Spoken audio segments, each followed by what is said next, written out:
Hello అండి, welcome back to Mom's Tradition. ఈరోజు శనగపిండితో కాకుండా మినప్పిండితోటి ఎలా చేసుకోవాలో మీకు చూపిస్తాను. మురుకులు, కారపూస కూడా అంటారండి. చూడండి, ఒక 2 కప్పులు మినపప్పు తీసుకుంటే 6 కప్పులు బియ్యం తీసుకోవాలి. బాగా కడిగి ఎండబెట్టుకోవాలండి. మినపప్పు కూడా వేయించుకోవాలి, బియ్యం కూడా వేయించుకోవాలి. చూడండి, స్టవ్ ముట్టించి అలా కళాయి పెట్టుకొని బియ్యం వేయించుకోవాలి. ఒక 5 మినిట్స్ వేయించుకుంటే చాలండి, ఇట్లా ఇరిగిపోవాలి. ఇప్పుడు మినప్పప్పు కూడా చూడండి, కొంచెం ఇట్లా మంచి వాసన వచ్చేంత వరకు వేయించుకోవాలి. అవి కూడా తీసి 2 కలిపి పట్టియాలి, లేకపోతే విడివిడిగా కూడా మీరు పట్టించుకోవచ్చు క్వాంటిటీని బట్టి. చూడండి, 2 కప్పులు మినప్పప్పు పిండి వేస్తున్నాను, 6 కప్పులు బియ్య పిండిని వేస్తున్నాను. ఈ కొలతతో వేస్తేనే మురుకులు చాలా గుల్లగా టేస్టీగా కూడా వస్తాయండి, మంచి క్రిస్పీగా కూడా ఉంటాయి.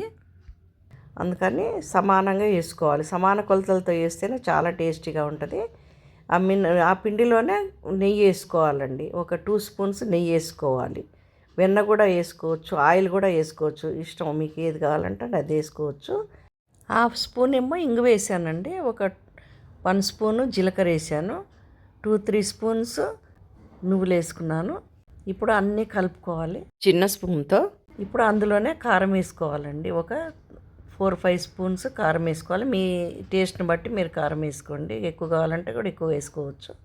సాల్ట్ వేసాను 1.5 స్పూను. చూడండి, అట్లా కొంచెం వాటర్ పోసుకుంటూ కొద్ది కొద్దిగా కలుపుకుంటూ ఉండాలి. పట్టుకుంటే అట్లా మెత్తగా ఉండాలి, మరి గట్టిగా కూడా కలుపుకోకూడదు. ఎందుకంటే కారపూస గిద్దెల్లో దిగాలి కాబట్టి చూసుకొని కలుపుకోవాలండి. చూడండి, నేను 3 రంధ్రాలు ఉన్న బిళ్ళ తీసుకున్నాను ముందుగా. ఇప్పుడు అవి మనము అది నిండేంత వరకు పెట్టాలి.